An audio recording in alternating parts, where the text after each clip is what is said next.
This is the history of protest songs in the United States. Part 6. The 20th Century. In the 20th century, the Union Movement, the Great Depression, the Civil Rights Movement, and the war in Vietnam all inspired protest songs. 1940s to 1950s, anti-nuclear songs. After the atomic bombings of Hiroshima and Nagasaki on August 6 and 9, 1945, many people the world over feared nuclear warfare, and many protest songs were written against this new danger. The most immediately successful of these post-war anti-nuclear protest songs was Vern Partlow's Old Man Adam, 1945, also known by the alternate titles Atomic Talking Blues and Talking Adam. The song treats its subject in comic serious fashion, with a combination of black humor puns such as, "We hold these truths to be self-evident.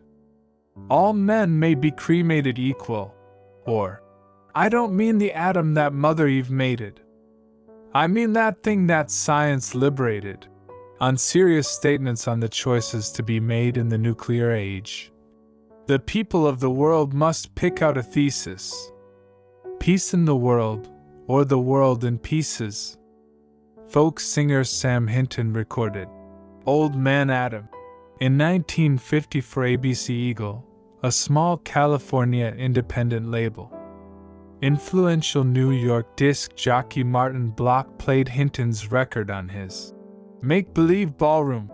Overwhelming listener response prompted Columbia Records to acquire the rights for national distribution. From all indications, it promised to be one of the year's biggest novelty records. RCA Victor Rush released a cover version by the Sons of the Pioneers. Country singer Ozzy Waters recorded the song for Decca's choral subsidiary. Fred Hillerman, then contracted to Decca as a member of the Weavers, recorded it for Jubilee under the pseudonym Bob Hill.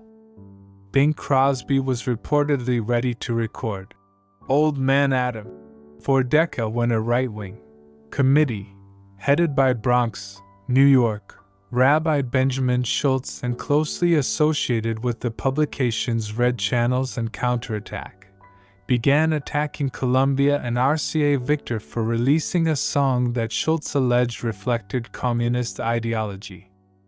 According to a New York Times report on September 1, 1950, Rabbi Benjamin Schultz, National Director of the Joint Committee Against Communism, conceded last night that members of his committee, acting as individuals, had made known their feelings of opposition to the song to the recording companies. Those who protested against the song's issuance on records insisted that it parroted the communist line on peace and reflected the propaganda for the Stockholm Peace Petition. Mr. Partlow said yesterday, according to an Associated Press dispatch from Los Angeles, that his song was not part of the Stockholm or any other so-called peace offensive. He added, "It was written 5 years ago, long before any of these peace offensives."